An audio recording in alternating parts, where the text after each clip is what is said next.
आज जो हमारा टॉपिक है डिस्कशन का वो है अमलगमेशन। अमलगमेशन का आज पार्ट 2 मैं आपके साथ डिस्कस करूंगा। अमलगमेशन की पार्ट फर्स्ट में मैंने आपके साथ कुछ बेसिक बातें डिस्कस की थी कि अमलगमेशन क्या होता है। इनकम टैक्स एक्ट 1961 के अकॉर्डिंग अमलगमेशन क्या है, मैंने आपको एग्जाम्पल भी दिए थे। मैंने आपको बताया था कि एब्जॉर्प्शन क्या होता है। मैंने आपको बताया था कि अमलगमेटिंग कंपनी जो है वो पुरानी कंपनी को बोलते हैं और अमलगमेटेड जो है वो नई कंपनी को बोलते हैं, यानी जो कंटिन्यू बिजनेस रखती है उसको बोलते हैं।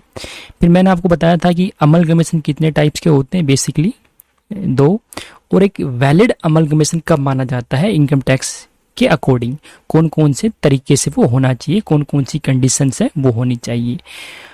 आज मैं आपके साथ डिस्कस करूंगा टैक्स इंसेंटिव्स फॉर अमलगमेशन, यानी अमलगमेशन के क्या टैक्स इंसेंटिव्स यानी क्या टैक्स बेनिफिट मिलते हैं, क्या टैक्स रिलीफ मिलती है।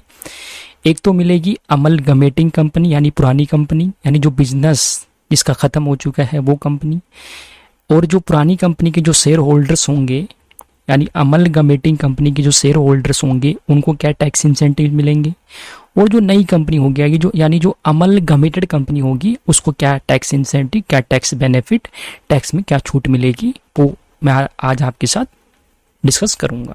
सबसे पहले हम देखते हैं tax incentives to amalgamating company, यानी पुरानी कंपनी की बात हो रही है, section 47 of the income tax act 1961।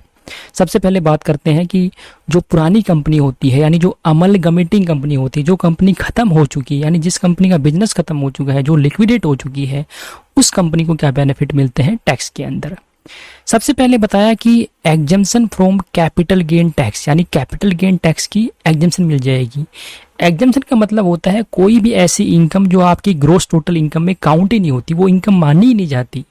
तो जब कॉमन सी बात है, जब कोई कैपिटल, जब कोई इनकम जब आपकी इनकम ही नहीं मानी जाएगी यानी जो ग्रोस टोटल इनकम का पार्ट ही नहीं बनेगी तो टैक्स कोई सवाल ही नहीं उठता। तो पहला पॉइंट क्या है, एग्जम्पशन मिल जाएगी कैपिटल गेन टैक्स से, यानी कैपिटल गेन टैक्स की कोई लायबिलिटी नहीं होगी on transfer on capital asset by amalgamating company to Indian amalgamated company. यहां पर बताया कि अगर कोई अमलगमेटिंग कंपनी यानी कोई पुरानी कंपनी जो खत्म होने वाली है अमलगमेशन के तहत, अगर कोई अमलगमेटिंग कंपनी पुरानी कंपनी कैपिटल एसेट को ट्रांसफर करती है किसको, इंडियन अमलगमेटेड कंपनी को, यानी यहाँ पर जो नई कंपनी है, जो अमलगमेटेड कंपनी है वो इंडियन होनी चाहिए, इंडियन कंपनी होनी चाहिए।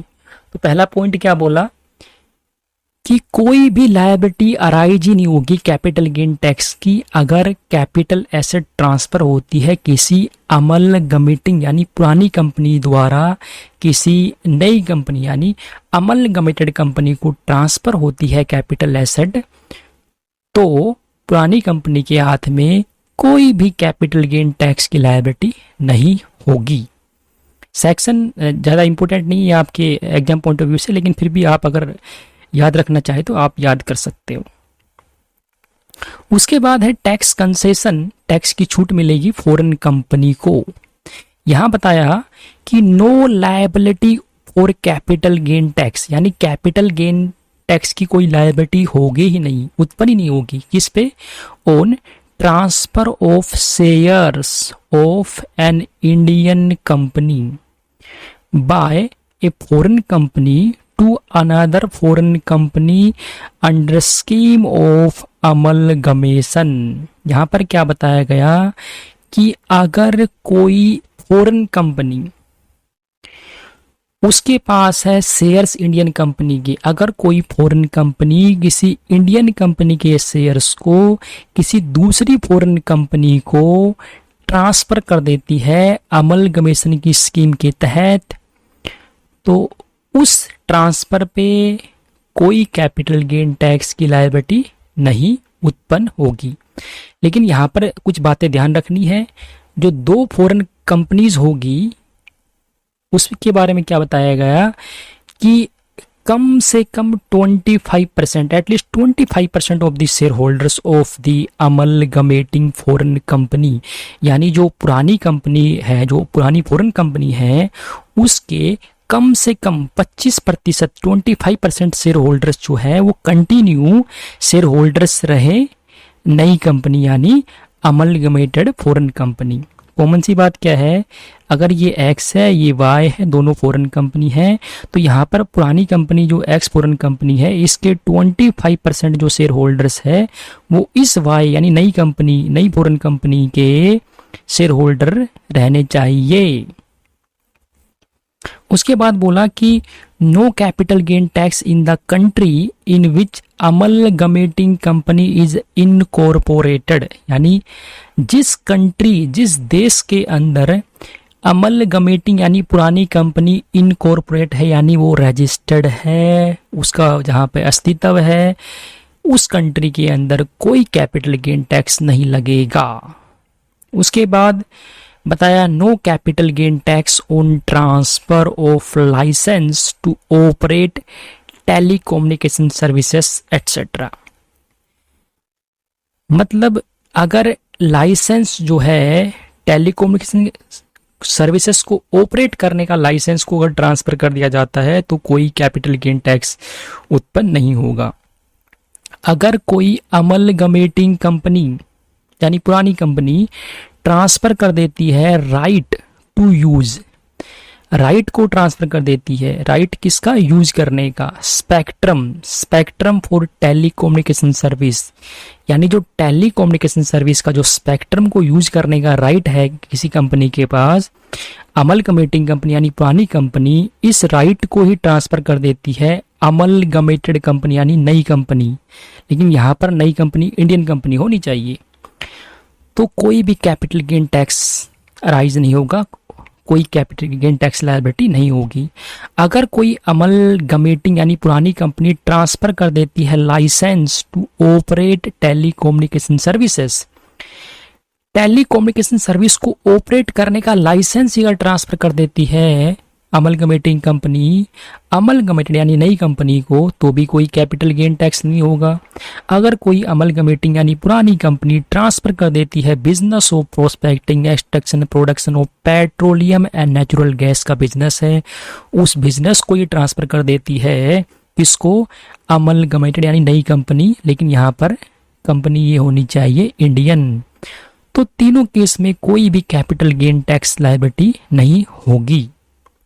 उसके बाद इन्वेस्टमेंट अलाउंस सेक्शन 32 AD के तहत जो डिडक्शन मिलती है इन्वेस्टमेंट अलाउंस की, वो विड्रॉ नहीं होगी, यानी वो कंटिन्यू रहेगी अमलगमेशन की स्कीम के तहत जहां पर प्लांट मशीनरी ट्रांसफर होती है।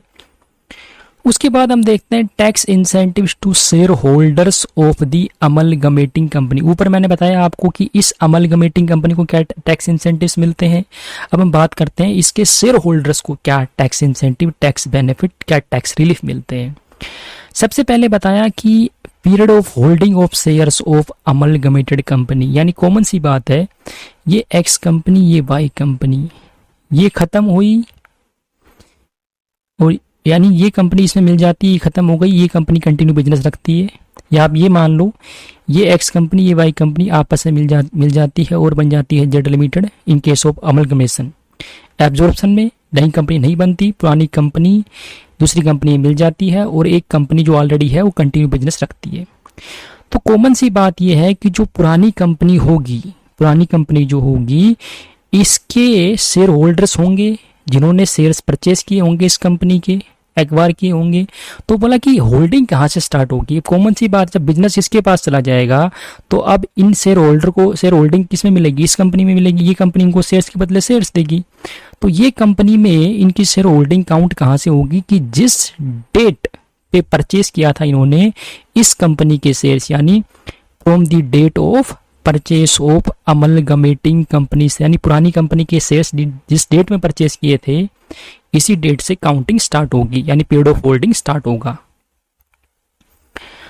उसके बाद बताया exemption from tax on exchange of shares. अब ये कंपनी जो नई कंपनी है ये इनको पुराने जो शेयर होल्डर्स है इनको शेयर्स के बदले शेयर्स देगी, तो इनके हाथ में क्या शेयर्स के बदले शेयर्स आ जाएगा, तो उसको बोलते हैं अलॉटमेंट।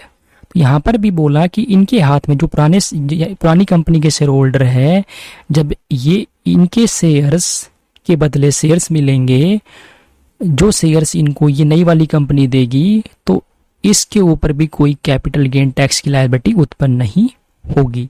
यानी यहाँ पे भी ट्रांसफर नहीं माना जाएगा, क्योंकि ये अमलगमेशन स्कीम के तहत इनके जो शेयर्स है वो इसके पास चले जाएंगे और ये जो नई कंपनी है ये शेयर्स के बदले इनको शेयर्स अलॉट करेगी। तो ये सेकंड पार्ट था। इसके डिस्क्रिप्शन में मैं पार्ट 1 का लिंक डाल दूंगा, और इसके थर्ड पार्ट में मैं आपके साथ डिस्कस करूंगा टैक्स इंसेंटिव्स टू अमलगमेटेड, यानी नई कंपनी को क्या टैक्स इंसेंटिव, क्या टैक्स बेनिफिट, क्या टैक्स रिलीफ मिलते हैं। Okay, thank you.